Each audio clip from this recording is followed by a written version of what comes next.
বর্বরতার যুগের মধ্যে রহমাতুল লিল আলামিনকে আল্লাহ পাঠালেন। নবী আমার হেরা গুহায় যাইয়া ওখানে সর্বাবস্থায় নবী ধ্যানমগ্নে লিপ্ত হয়ে যায়। হঠাৎ করে একদিন জিব্রাইল আসলেন। রহমাতুল লিল আলামিনের বয়স যখন 40, নবুয়ত নবী পেয়ে যাবে। নবীকে যখন আয়েশা বলে পড়েন, বলে আমি পড়তে পারি না। আবার যখন বলেন পড়েন, নবী বলে আমি পড়তে পারি না।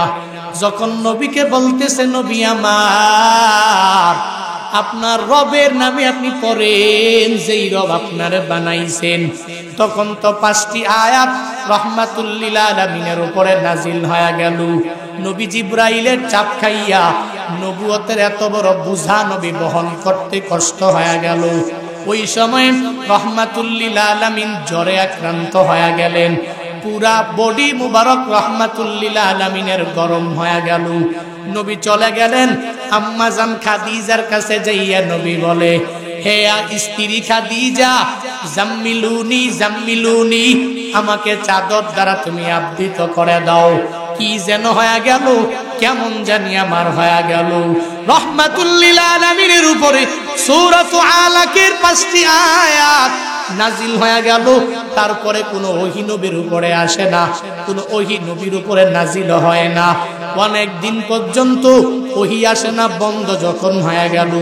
রহমাতুল লিল আলামিন এবার যখন এই অসুস্থ শরীর নিয়ে একদিন বের হয়ে গেলেন, নবী আমার যখন বের হয়ে গেলেন রাস্তা দিয়া হাঁটে, হঠাৎ করে নবী তাকায়া দেখে আসমান থেকে জমিন পর্যন্ত মাঝ জায়গাটার মধ্যে ওই যে হেরা গুহায় যেই জিব্রাইল নবীকে আইসা অনেক জোরে জোরে চাপ দিলেন।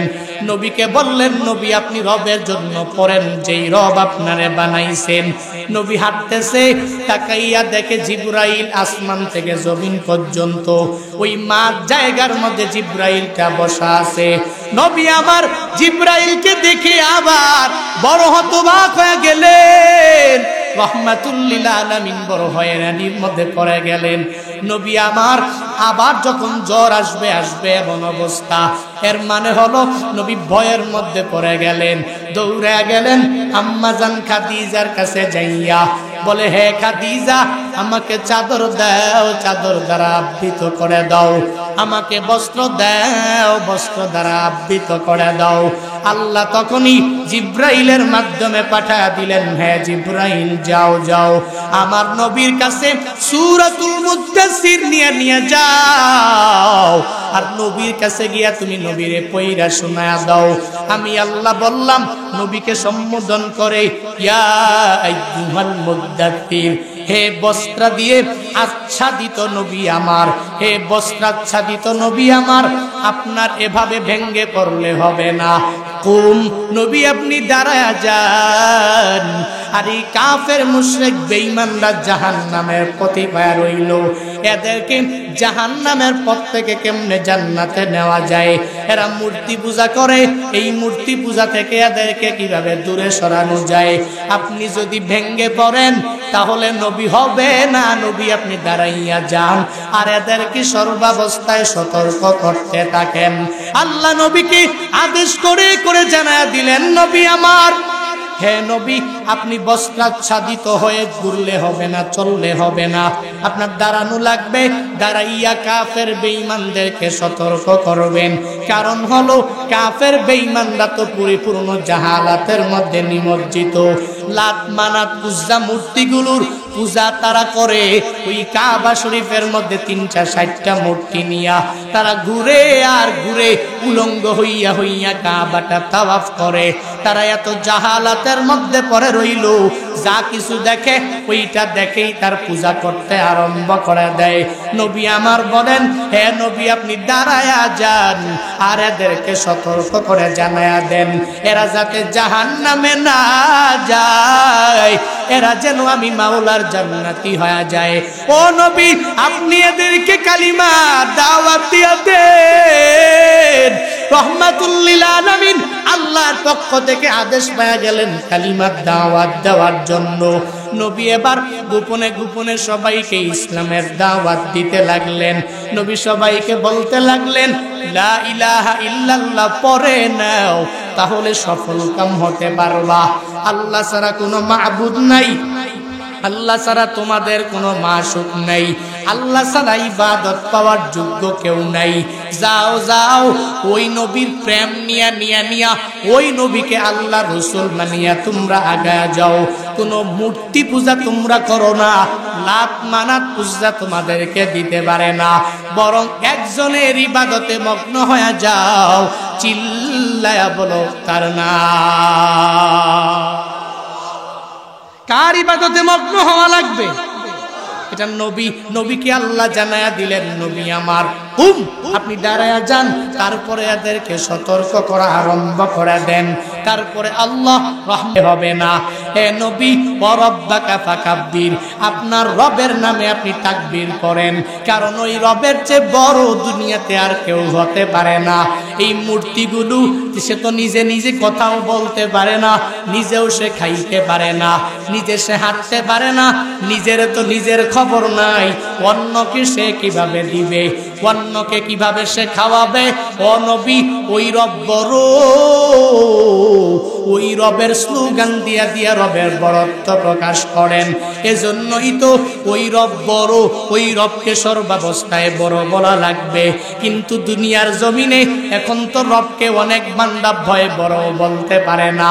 আল্লাহু আকবারের স্লোগান বিভিন্ন মজলিসের মধ্যে দেওয়া যায় না, আল্লাহু আকবারের তাকবীর বিভিন্ন স্লোগান বিভিন্ন মজমার মধ্যে দেওয়া যায় না। বলে এটা একটা দলের স্লোগান, যদি সে দেয় তাহলে সে ওই দলের অন্তর্ভুক্ত। এর বান্দাও তো জানে না। আল্লাহ নবীকে পর্যন্ত জানায়া দিলেন, হে নবী আমার, আপনার রব বড়, ওই রবের তাকবীর আপনি জোরে জোরে জোরে জোরে পড়বেন। ওই রব বড়, ওই রবের বড়ত্ব দুনিয়ার সব জায়গার মধ্যে প্রকাশ করবেন। ওই রব বড়, ওই রবের বড়ত্ব দুনিয়ার মানুষদের কাছে জানায়া দিবেন। এজন্য তো হে বিয়ানীবাজার এলাকার মুসলমানেরা, ওই রব বড়, ওই রবের নামে 3 বার করে রবের স্লোগান দাও, লিল্লাহি তাকবীর, লিল্লাহি তাকবীর, লিল্লাহি তাকবীর। আল্লাহ বড় না ছোট? আল্লাহ নবীকে বললেন, রব্বাকা ফাকাব্বির, আপনার রব বড়, তো যিনি বড় তাকে সর্বাবস্থায় আপনি বড় বলবেন। কিছু কিছু জায়গায় তো ওই আল্লাহু আকবারের স্লোগান শুনলে কিছু মানুষের অনেক পরিমাণে চুলকায়, আছে না নাই? মনে রাখবেন, আল্লাহু আকবারের স্লোগান যেই বান্দা শুনলেই চুলকায়, আজানের ধ্বনি যেই বান্দার একটু সাউন্ডটা বাড়ায়া দিলে বলে এই সাউন্ডটা ভালো লাগে না। মাঝে মাঝে তো কিছু মানুষ বলে এই আজানের সাউন্ড বেশ্যার সাউন্ডের মতো লাগে। হায় হায়, এই মানুষের অন্তরের মধ্যে রবের প্রেম নাই, আল্লাহর ভালোবাসা নাই, সে আল্লাহকে ভালোবাসে না, সে মুসলমান ও কশ্চিনকালেও হতে পারে না। তার মতো নাস্তিক আসমানের নিচে জমিনের উপরে কেউ হতে পারে না। নাস্তিক সে, আল্লাহর উপর তার আস্থা নাই, রবকে সে ভালোবাসে না। আল্লাহু আকবারের স্লোগান সে তার অন্তরের মধ্যে ধারণ করে চলতে পারে না। কয়েকদিন আগে চট্টগ্রামের একজন বলল না, তোমার মসজিদে আমি দান করি, এত টাকা দান করি, তাহলে এই মসজিদের মধ্যে আজান দাও, সাউন্ড এত বাড়াইছো কেন, সাউন্ড কমায়া দিবা। 1 সপ্তাহ দেখবো যদি সাউন্ড কমায়া না দাও, আজানের সাউন্ড যদি কমায়া না দাও, তাহলে তোমাদের মসজিদের মধ্যে কোনো হেল্প করব না, সাহায্য করব না, দান করব না, সহযোগিতা করব না। বান্দার নামটা মুসলমানদের মতোই নাম, ওই বান্দা মুসলমানদের ঘরেই জন্মগ্রহণ করেছে, কিন্তু মুসলমানদের ঘরে জন্মগ্রহণ করলেই এই বান্দার অন্তরের মধ্যে যে রবের ভালোবাসা পুঙ্খানু থাকবে, ব্যাপারটা কিন্তু এমন নয়। দেখবেন কত বড় বড় বড় বড় মুসলমান, পাক্কা মুসলমান, বাবাও মুসলমান, মাও মুসলমান, দাদাও মুসলমান, দাদিও মুসলমান, সব ছিল মুসলমান, কিন্তু তাদের ঘরে জন্ম নেওয়ার পরেই কয়েকদিন পরে নাস্তিকদের কিছু 1-2টা বই টই পইরা টকশো দেইখা এখন বলে there is no God. Smart করে বলে পৃথিবীর মালিক আর কেউ নাই, আসমানের মালিক কেউ নাই, জমিনের মালিক কেউ নাই। ওই মানুষগুলোই তো আল্লাহু আকবারের স্লোগানটা দেখতে পারে না। এজন্য দায়িত্বহীন কণ্ঠে আমিও প্রত্যেকটা জায়গায় বলি, আল্লাহু আকবারের প্রেম নিয়া যেই বান্দা দুনিয়াতে চলবে, তার আজান শুনলে ভালো লাগবে, সে বলবে আজানের সাউন্ডের জন্য মাইকের সাউন্ড বাড়ায়া দাও। গানের সাউন্ড শুনলে বলবে ওই গানের বক্সটা তুমি সাউন্ড কমায়া দাও। কারণ গান শুনলে মুমিনে কামেলের কানটা পূর্ণাঙ্গ ঝাঁঝরা হয়ে যাবে ভাব। কিন্তু লিল্লাহিয়াতের স্লোগান প্রত্যেকটা মুসলিমে কামেল যতক্ষণ পর্যন্ত শুনবে, যতই ভলিউম দেওয়া হোক না কেন, যতই সাউন্ডটাকে বাড়ানো হোক না কেন, এই বান্দার অন্তরে তো রবের প্রেম, রবের ভালোবাসা, আল্লাহু আকবারের স্লোগান নিয়ে যেই বান্দাই চলবে, ওই বান্দাই মুসলিমে কামেল হতে পারবে। আল্লাহু আকবারের স্লোগানকে যে ইগনোর করে ঘৃণা করে তাড়িয়ে দিবে, মানুষকে মুয়াজ্জিনকে আজানের সাউন্ড কমানোর জন্য নির্দেশ দিবে, তার মতো নাস্তিক সে যত বড় দলের লিডার হোক না কেন, যত বড় নেতা হোক না কেন, যত বড় টাকাওয়ালা হোক না কেন, যত বড় ধনী হোক না কেন, সে মুসলমানদের দলভুক্ত হতে পারে না। ঠিক কিনা? নাস্তিকতা নিপাত যাক, দিন ইসলাম জিন্দাবাদ। নাস্তিকতা নিপাত যাক, দিন ইসলাম জিন্দাবাদ। কোটি প্রাণে একই আওয়াজ, ক্ষুধাদ্রোহী ছাড় পাবে না, এই বাংলায় ঠাই হবে না। মুসলমানরা জেগেছে আজ। ঠিক কিনা? জোর কদমে সামনে চলো, বজ্র কণ্ঠে আওয়াজ তুলো, সবাই মিলে একই তালে দাও না স্লোগান, লিল্লাহে তাকবীর,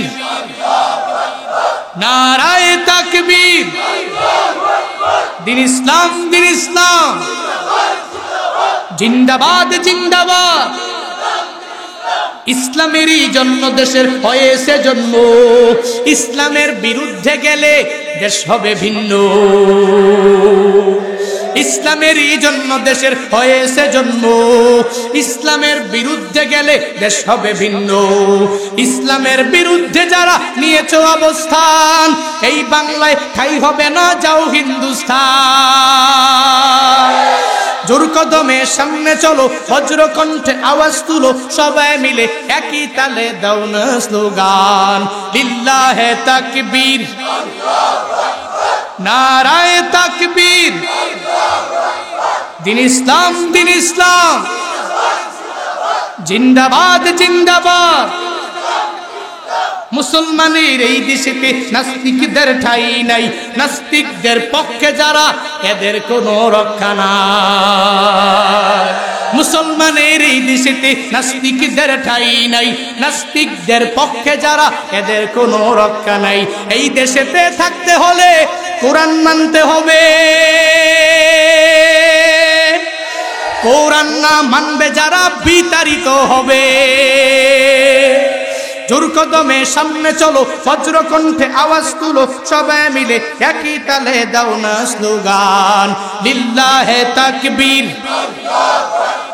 নারায়ে তাকবীর, দিন ইসলাম, দিন ইসলাম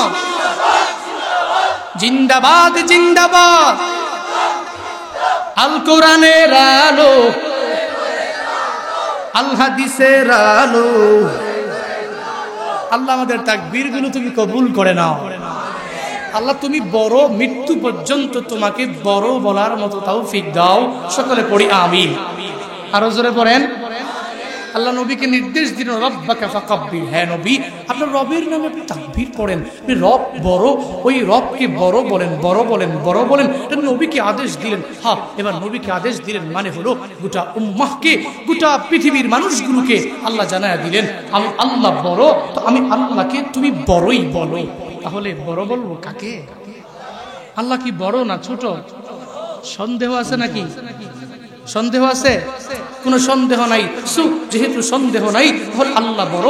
আমরা মৃত্যু পর্যন্ত লিল্লাহিয়াতের স্লোগান, আল্লাহু আকবারের স্লোগান বুকে ধারণ করে করে চলবো। আল্লাহ তৌফিক দান করুন। আরো জোরে পড়েন। কষ্ট পাচ্ছেন? রাগ করতেছেন? মাঝে মাঝে নরম বয়ান, মাঝে মাঝে গরমও লাগে, ঠিক কিনা? হ্যাঁ। আল্লাহ নবীকে বললেন, বস্ত্রাচ্ছাদিত নবী আমার,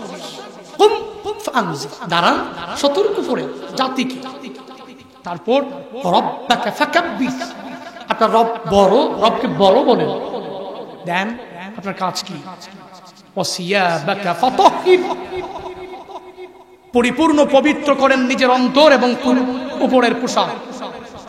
এখানে এই পরিচ্ছদ এবং সবকিছু পোশাক পরিচ্ছদ পরিবর্তন করার মানেই হলো উপরের চলার জন্য যেই কাপড় আমরা পরি, এই কাপড়কে পবিত্র করতে হবে, পরিচ্ছন্ন করতে হবে। তবে সাথে সাথে মনটাকেও পরিচ্ছন্ন করতে হবে, কি হবে না? উপর দিয়ে তো আমরা এমনি পরিষ্কার পাক আমরা, কিন্তু আমাদের অন্তরে তো ময়লা ভরা, গীবত, শাকায়াত, কত মানুষের নামে ভিতরে ভিতরে ভিতরে ভিতরে রাইখা রাইখা মনের মধ্যে কত কিছু নাড়িগুড়ি। উপর দিয়া ফিটপাট, ভিতরে সদরঘাট। উপর দিয়া ফিটপাট, ভিতরে কি সদরঘাট। লেফাফা দুরস্ত, বাংলা ব্যাকরণে বলা হয় এই মানুষগুলোকে লেফাফা দুরস্ত। এরা উপর দিয়ে ফিটফাট, ভিতরে সদরঘাট। উপরে দেখতে পোশাকটা ভালো, কিন্তু অন্তরের মধ্যে বিলকুল পরিমাণ ভালো নাই। বিভিন্ন জায়গায় দেখবেন আশেপাশে চেয়ারম্যানরা বসে থাকে, মেম্বার থাকে, এমপি থাকে, ডানে বামে বসে আছে বিভিন্ন জায়গায়। সে যে মাহফিলে আসছে, ধরেন আমি এখানকার কথা বলছি না, বিভিন্ন জায়গায় আমাদের সাথে এমন হয়তো পুরো বাংলাদেশটা জন্য আমি খালি ঘুরি, আজকে এখানে, কালকে ওখানে, কালকে ওখানে, কালকে ওখানে। এই জন্য দেখি তো, নিজের বাস্তব অভিজ্ঞতা থেকে বলি, অন্তরটাকে পরিষ্কার করা মানে কেমনে জানেননি? মানুষ তার পোশাক দিয়ে একরকম, মুখে বলে একরকম, অন্তরটাকে অন্তর দিয়ে মন দিয়ে বলতে পারে না। ডানে বামে মেম্বার, চেয়ারম্যান, এমপি টেমপি সবকিছু সুন্দর করে এসে যে বসলো, আপনার কি মনে হয় সে পূর্ণাঙ্গ হুজুরের ভালোবাসা নিয়ে বয়ান শোনার জন্য বসছে? গতকালকের আগের দিনে যেই প্রোগ্রাম ছিল, যেই জায়গায় নাম না বলি, যেহেতু মিডিয়ার মাধ্যমে কথাগুলো যাবে, চেয়ারম্যান সাহেব আমাকে এত রেসপেক্ট, এত সম্মান, কি রে ভাই এত সম্মান করতেছে কেন? আমি জিজ্ঞেস করলাম কাহিনী কি? চেয়ারম্যান খালি আমার আশেপাশে ঘুরে কেন? বলে হুজুর, মাহফিল শেষে 2 থেকে 3 দিন পরে আমগো এলাকায় ভোট, নির্বাচন। কি নির্বাচন? এই জন্য আমার আশেপাশে খালি ঘুরে। আর একজন এসে বলতেছে যে হুজুর বলেন তো, তার বিপরীতে আরেকজন ক্যান্ডিডেট প্রার্থী যিনি, উনি হচ্ছে হিন্দু। এখন ওনার কথা এসে বলতেছে, এখন হিন্দু সে কি মঞ্চে উঠতে পারবে? আমার কাছে ফতুয়া নেওয়ার জন্য আসতেছে। যাক, বুঝাই টুজাই দিলাম, মোটামুটি ভালোই, অনেক খুশি হয়েছে। তবুও আমার লক ছাড়ে না, শুধু আশেপাশে ডানে বামে বিভিন্ন জায়গায় ঘুরে। এবার বয়ানে ওঠার আগে বলে, হুজুর একটু আমার নামে সুনাম কইরেন। হ্যাঁ, যে মাহফিলে আসছে বিলকুল বিলকুল রবের প্রেম নিয়ে আসে নাই, বিলকুল কোনো বয়ান শোনার জন্য আসে নাই। সে মূলত আসছে, সামনে তার নির্বাচন, যেমনি হোক হুজুরের জবান দিয়া এতগুলো মানুষের সামনে একটু কথা বলে দিবে, আমার নামে সুনাম টুনাম করবে। তাহলে করলে মানুষগুলো বলবে না আসলেই মনে হয় চেয়ারম্যান ভালো। আসার সময় এক ব্যক্তির কাছ থেকে শুনি, এই চেয়ারম্যান নাকি নারী কেলেঙ্কারিতে 5 বার ধরা খাইয়া জেলে গেছে। অন্তরে চিনা বড়দা, পোশাক কেমন, অন্তর কেমন, মনটা কেমন, এটা বুঝা বড়দা। এই জন্য ওয়াসিয়াবাকা ফাতাহহির মানে হলো শুধু পোশাকটাকেই পবিত্র করলাম, অন্তরের মধ্যে যে রোগ, ওই রোগগুলো পূর্ণাঙ্গভাবে মুছে ফেলতে হবে। অন্তরের রোগ কি? আত্মিক রোগ, অহংকার, এগুলো করা যাবে না, পরিষ্কার রাখতে হবে। হিংসা করা যাবে না, পরিষ্কার রাখতে হবে। পারবো না ইনশাআল্লাহ? আল্লাহ আমাদের সবাইকে তৌফিক দান করুন। আরো জোরে পড়েন, আবারও পড়ি আমিন। ইয়া আইয়ুহাল মুদ্দাসসির কুম ফানদির ওয়া রাব্বাকা ফাকাব্বির ওয়া সিয়াবাকা ফাতাহহির ওয়াজ-জুজা ফাহাজুর ওয়া লা তামনুন তাস্তাকসির ওয়া লিরাব্বিকা ফাসবির। আল্লাহ কালামুল্লাহ শরীফে সূরাতুল এই সূরার আয়াতগুলোতে প্রথম 10 আয়াতের মধ্যে জানায়া দিতেছে, হে নবী আমার, আপনি বস্ত্র দিয়ে আচ্ছাদিত হলে চলবে না। হে নবী গো, আপনার কাজটা কি আপনি দাঁড়ায়া যাবেন আর মানুষগুলোকে সতর্ক করবেন। 2 নম্বরে আপনার রব বড়, ওই রবকে আপনি সর্বাবস্থায় বড় বলবেন। 3 নম্বরে হে নবী আমার, আপনার উপর দিয়া পোশাক পরিচ্ছদগুলো যেমন ভালো হবে, অন্তরটাও পূর্ণাঙ্গ ফ্রেশ হওয়া লাগবে। ওই অন্তরের মধ্যে আত্মিক যেই রোগ আছে ওই আত্মিক রোগগুলো ঢুকানো যাবে না। নবীকে আদেশ দেওয়ার কারণ, নবীকে আদেশ দেওয়ার মাধ্যমে আমাদের জন্য আমলের কথা জানায়া দিলেন, আমাদেরকে আল্লাহ সুন্দরভাবে আদেশ দিয়া দিলেন। তারপরে আল্লাহ বলেন ওয়াজুজা ফাহাজুর, হে নবী আমার মূর্তি পূজা থেকে পূর্ণাঙ্গ নিজেকেও বিরত রাখা লাগবে। এই কাফের মুশরিক বেঈমান যারা, এরা ভালো না বরং মূর্তি পূজায় লিপ্ত হয়ে যায়, এদেরকে মূর্তি পূজা থেকে পূর্ণাঙ্গভাবে বিরত রাখবেন। ওয়ালা তামনুন তাস্তাকসির, দান করলেন, কারো প্রতি অনুগ্রহ করলেন, অনুগ্রহ করার পরে তার কাছ থেকে প্রতিদান বেশি পাওয়াটা আশা করবেন না। একজনকে অনুগ্রহ করলেন, এই দুনিয়াতে আমি প্রতিদান পেয়ে যাব, এই চিন্তা নিয়ে বান্দা কশিন কালেও ঘুরা যাবে না।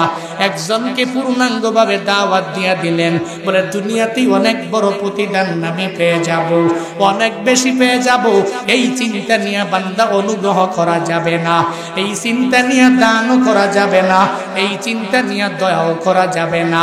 বরং বান্দা কাউকে অনুগ্রহ করলে ওই রবের কাছ থেকে যা পাওয়ার জন্যই করা লাগবে। কোনো এক আল্লাহর বান্দার প্রতি অনুগ্রহ দয়া দান করলে তাকে খুশি করে দুনিয়া পাওয়া উদ্দেশ্য থাকবে না, বরং ওই রবকে পাওয়া পূর্ণাঙ্গ উদ্দেশ্য হওয়া লাগবে। দুনিয়াতে কোনো বান্দার প্রতি অনেক বড় বড় অনুগ্রহ করলেন, আর দুনিয়ার মধ্যে নিজে নিজে মনে করলেন এই দুনিয়াতে আমি দান করলে সবাই আমাকে বাহবা দিবে, আমি অনেক বড় প্রতিদান পেয়ে যাব। এই দুনিয়াতে দয়া করলে সবাই আমাকে দয়াবান বলবে, সবাই আমাকে দয়াশীল ব্যক্তি বলে ঘোষণা দিয়া দিবে। অনুগ্রহ করবেন তো রবের জন্যই বান্দা করা লাগবে। কাউকে দয়া করবেন তবুও রবের জন্য করা লাগবে, কাউকে দান করবেন তবুও রবের জন্য করা লাগবে। কিছু দান করলেন, এর প্রতিদান হিসাবে অনেক বেশি আপনি চাইলেন, এটা করা যাবে না। আল্লাহ নিষেধ করে জানায়া দিলেন, হে নবী আমার ওয়ালা তামনুন তাস্তাকসির। তারপরে আল্লাহ নবীকে জানায়া দিলেন ওয়ালি রব্বিকা ফাসবির, হে নবী আপনি যখন বিপদের মধ্যে পড়ে যাবেন, মুসিবতের মধ্যে যখনই আপনি পড়ে যাবেন, তখনই ধৈর্য ধারণ, ওই রবের জন্য ধৈর্য ধারণ করে থাকবেন। ধৈর্য ধারণ করিয়া করিয়া ওই রবের উপরে তাওয়াক্কুল করে চলবেন। আমাদের জন্য শিক্ষা কি? বলে দুনিয়াতে চলার পথে বিপদ আসবে কি আসবে না? আপনি দুনিয়াতে চললেন, আপনার মুসিবতের কোনো অভাব নাই, আপনার বিপদের কোনো অভাব নাই। যে কোনো সময়ে বিপদ চলে আসতে পারে, যে কোনো সময়ে আপনার উপরে পূর্ণাঙ্গ মুসিবত চলে আসতে পারে। তখন আপনি নিজে ভেঙ্গে পড়লে হবে না। মনে রাখবেন ওই মাথার উপরে আমাকে বানানেওয়ালা, আপনাকে বানানেওয়ালা একজন আল্লাহ তো আছেন। ওই আল্লাহ বান্দার উপরে, বান্দার কষ্ট হয়ে যায় এমন কিছু চাপাইয়া দেয় না, বরং ওই রবের উপরে তাওয়াক্কুল করিয়া আপনি ধৈর্য ধারণ করে দুনিয়াতে সাবিরিন হয়ে যাবেন, দুনিয়াতে সাবিরিন বান্দাদের অন্তর্ভুক্ত হয়ে যাবেন। আর যদি বিপদের মধ্যে পড়ে যান, মুসিবতের মধ্যেও যদি আপনি পড়ে যান, ইস্তাইনু বিসসবিরি ওয়াসসালাহ, ওই রবের কাছে 2 রাকাত নামাজের মধ্যে দাঁড়াইয়া যাবেন আর ধৈর্য ধারণ করে চলবেন। মনে রাখবেন আপনি যদি ওই বিপদের মধ্যে পড়িয়া মুসিবতের মধ্যে পড়িয়া 2 বেলার নামাজে যদি দাঁড়াইয়া ওই রবের দরবারে যদি আপনি বলতে পারেন, ও আল্লাহ আমি বিপদের মধ্যে পড়ে গেলাম, ওরে দয়ার মালিক আমি মুসিবতের মধ্যে পড়ে গেলাম, ও আল্লাহ আমি জানি আমার এই বিপদ থেকে তুমি ছাড়া কেউ পারবে না, আমার এই মুসিবত থেকে উদ্ধার করতে তুমি ছাড়া কেউ পারবে না। 2 রাকাত নামাজ পড়িয়া ধৈর্য ধারণ করে 2 হাত তোমার দরবারে উঠাইলাম, ও আল্লাহ আমার এই বিপদ থেকে কি আমাকে উত্তরণের পথ বের করে দেওয়া যায় না? আল্লাহ বলেন, হে গোলাম তুই যখন আমি মাওলার উপরে তাওয়াক্কুল করে করে ধৈর্য ধারণ করে যদি নামাজের মধ্যে দাঁড়ায়া যাও, আর আমি মাওলাকে যদি ওই বিপদের মধ্যে পড়িয়াও ভুলে না যাও, ওই মুসিবতের মধ্যে পড়িয়াও যদি আমি মাওলাকে তুমি ভুলে না যাও, তুই আমি মাওলাকে ডাকতে দিরি, তুই বান্দা শুনে নাও, শুনে নাও, শুনে নাও। সাবিরিন বান্দা যারা, দুনিয়াতে ধৈর্য ধারণকারী বান্দা যারা, তাদের সাথে আল্লাহ আছে। এই বান্দা যখনই ধৈর্য নিয়ে মাওলাকে ডাকে, ডাকতে দেরি হয়ে যাবে, আমার মাওলা এই বান্দার ডাকে সারা দিতে দেরি করবে না।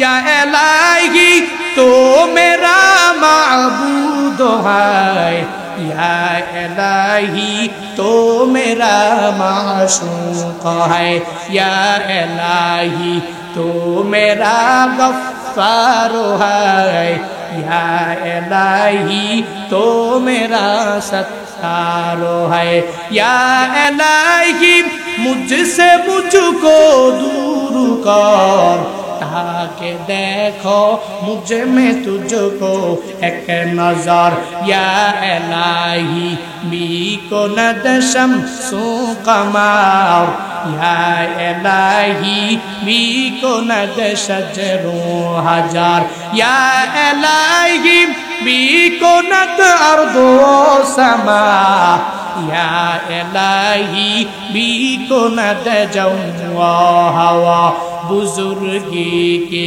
नेहे हमको जरूरत, गुलाम अपना बना हमको खुदाया। আল্লাহর কাছে বারংবার বলো, ও আল্লাহ আমার কিছু দরকার নাই, আমি বিপদের মধ্যে পড়ে গেলাম, মুসিবতের মধ্যে পড়ে গেলাম, আমি অনেক বড় বুজুর্গ হওয়া লাগবে এই চিন্তা নাই, তবে আমি ধৈর্য ধারণ করিয়া করিয়া আগায়া গেলাম। এই দুইটা গুণ নিয়ে যদি তুমি বান্দা আগাইয়া যেতে পারো, আল্লাহ নবীকে জানাইলেন ওয়ালি রব্বিকা ফাসবির, যখন বিপদে পড়বেন রবের উপরে ধৈর্য ধারণ করবেন। কোন বান্দা যদি এই ট্রিটমেন্ট মানিয়া, এই টিপসটা মানিয়া আগাইয়া যেতে পারে, তাহলে রবের পক্ষ থেকেও ওই বান্দার কাছ থেকে সাহায্য আসবে কি আসবে না? আসবে কি আসবে না? এই জন্য আমাদের শিক্ষা হবে কি, ইয়া আইয়ুহাল মুদ্দাসসির কুম ফাআনজির ওয়াসিয়াবাকা ফাতাহহির, নিজে যা জানি এই উম্মতকে সতর্ক করব, তারপরে রব বড়, রবকে সর্বাবস্থায় বড় বলে মানব, লিল্লাহিয়াতের স্লোগানটা মৃত্যু পর্যন্ত অন্তরের মধ্যে ধারণ করব, আল্লাহর প্রেম বেশি বেশি ঝুঁকাবো, পোশাকটা যেরকম পবিত্র নিজের মনটাও ঠিক একই রকম পবিত্র করব, পারবো না ইনশাআল্লাহ? মূর্তি পূজা অর্থাৎ শিরক, শিরক থেকে নিজেকে হেফাজতে রাখবো। সিলেটের মানুষেরা, বিশেষ করে বিয়ানী বাজার এলাকার মানুষেরা এখানে মাজারে সেজদা দেয় এরকম লোক খুব কম, তবে কিছু কিছু আছে হবিগঞ্জে অনেক পরিমাণ যারা এখনো পর্যন্ত মাজারের ভক্ত ঠিক আছে, কিন্তু মাজারে গিয়া এখনো সিজদা দেয়, শিরক করে, আল্লাহর সাথে অনেক শিরক করে ফেলে, বিভিন্ন কথার মাধ্যমে, বিভিন্ন বয়ানের মাধ্যমে, বিভিন্ন বক্তব্যের মাধ্যমে। এখনো বাংলাদেশের কিছু বড় বড় বক্তা তাদের কথার মাধ্যমে শিরক করে। এগুলো বললেই জুনায়েদ আল হাবিব, এতদিন পর্যন্ত আপনার বয়ান শুনতাম, খুব ভালো লাগে, আমার বড় হুজুরের বিরুদ্ধে যখনই আপনার কথা চলে গেল, এতদিন পর্যন্ত বয়ান শুনতাম, আজ থেকে সবগুলো চ্যানেল আনসাবস্ক্রাইব করলাম, আপনার পেজ আনলাইক করলাম, আপনার পেজে ছিলাম ফলোয়ার, এখন আনফলো করে দিলাম। আমি বললাম তাতে আমার কি? ঠিক কিনা? আপনার মতো এক দুইজন ভণ্ড আমার পেজ থেকে চলে গেলে আমি বাঁচলাম। আল্লাহ এদেরকে হেদায়াত দান করে, সকলে পড়ি আমিন। যেন শিরক থেকে পূর্ণাঙ্গ নিজেকে বাঁচায় রাখতে হবে, শিরক মুক্ত ইবাদত করতে হবে। আল্লাহ নবীকে বললেন ওয়াজুজা ফাহজুব, রাহমাতুল লিল আলামিনকে আল্লাহ আদেশ দিলেন, মানে প্রত্যেকের জন্য এটাই শিক্ষা, আমরা শিরক মুক্ত ইবাদত দুনিয়াতে করব। তারপর ওয়ালা তামনুন তাস্তাকসির, কাউকে অনুগ্রহ করলাম, দয়া করলাম, এর বিনিময় হিসেবে দুনিয়াতে অনেক বেশি প্রতিদান আশা করব না। তারপর সবাই সর্বাবস্থায় রবের উপরে ধৈর্য ধারণ করে করে নিজেকে একজন সাবিরিন বান্দাদের অন্তর্ভুক্ত বান্দা বানাবো, পারবো না ইনশাআল্লাহ? বিপদে পড়লাম, মুসিবতে পড়লাম, রবের উপরে তাওয়াক্কুল করে চলবো। ফাইজা আযামতা ফাতাওয়াক্কাল আলাল্লাহ ইন্নাল্লাহা ইউহিব্বুল মুতাওয়াক্কিলিন। যখনই তোমরা বিপদে পড়ে যাও তখনই রবের উপরে তাওয়াক্কুল করো, নিশ্চয়ই আল্লাহ মুতাওয়াক্কিল বান্দাদেরকে ভালোবাসেন। আল্লাহ আমাদের প্রত্যেককে মুতাওয়াক্কিলিন বান্দাদের অন্তর্ভুক্ত বানাক, সকলে পড়ি আমিন। আল্লাহ আমাদের প্রত্যেককে সাবিরিন বান্দাদের অন্তর্ভুক্ত বানাক, সকলে পড়ি আমিন। সুবহানাল্লাহ, আলহামদুলিল্লাহ, লা ইলাহা ইল্লাল্লাহু, আল্লাহু আকবার। এই জিকির, এই তাসবিহ আমরা পড়তে পারবো না ইনশাআল্লাহ? আমরা আমাদের ফ্রি টাইমে এগুলো পড়ে পড়ে সময় কাটাবো। দোকানে বিজনেস করার জন্য বসে আছি, সময়টা ফ্রি টাইম, অবসর টাইম, নিজে ব্যস্ত না, বিভিন্ন কাজে ব্যস্ত না, আজাইরা বসে আছি, তখন মোবাইলে ততক্ষণ পর্যন্ত ফেসবুক, ইউটিউব স্ক্রলিং করলাম, এটা একটু বাদ দিয়ে একটু রাখলাম, একটু মাঝে মাঝে সুবহানাল্লাহ, আলহামদুলিল্লাহ, আল্লাহু আকবার এগুলো পড়ব। দেখবেন ওই কিয়ামতের ময়দানে তো আমল নিয়ে জান্নাতে যাওয়া যাবে না। আমরা যে আমল করি, এই আমলের কোনো ভ্যালু আছে? বলেন ভাই, বলেন। নিজে একটু মাঝে মাঝে চিন্তা করবেন, যে আমল করি আমলের ভ্যালু নাই। যা করি সব মানুষকে দেখানোর জন্য করি, যতটুকু করি ইখলাস নেই, একনিষ্ঠতা নাই, সব 2 নাম্বার 3 নাম্বারে ভরপুর। এজন্য ওই রবের কাছে কোন উসিলা দিয়া জান্নাতটাকে অ্যাকসেপ্ট করে নেওয়া যাবে, জান্নাতে প্রবেশ করা যাবে, এই চিন্তা নিয়ে ঘুরবেন, আর শুধু দুনিয়াতে উসিলা টোকাবেন। আল্লাহ আমাদের প্রত্যেককে যে কোনো একটা উসিলায় জান্নাতে যাওয়ার ব্যবস্থা করে দিক, সকলে পড়ি আমিন। আরো জোরে পড়েন। সূরাতুল মুদ্দাসসির তিলাওয়াত করেছি 10টি আয়াতে কারিমা। যতটুকু পর্যন্ত সময় হবে সংক্ষিপ্ত করেই আয়াতগুলোর উপরে কথা বলবো। এই আয়াতগুলোতে আল্লাহ পাক রব্বুল আলামিন নবীকে সম্বোধন করে, তারপর নবীকে অনেকগুলো আদেশ দিয়েছেন, নিষেধ করেছেন। নবীকে আদেশ দিয়েছেন, নবীকে নিষেধ করেছেন 10টি আয়াতে। সূরাটার নাম কি? মুদ্দাসসির। কি নাম? মুদ্দাসসির। 56টি আয়াত। এর আগের সূরার নাম হচ্ছে সূরাতুল মুজাম্মিল, পরের সূরা সূরাতুল কিয়ামা। এই 2 সূরা 2 পাশে, মাঝখানে মুদ্দাসসির, রুকু 2টি।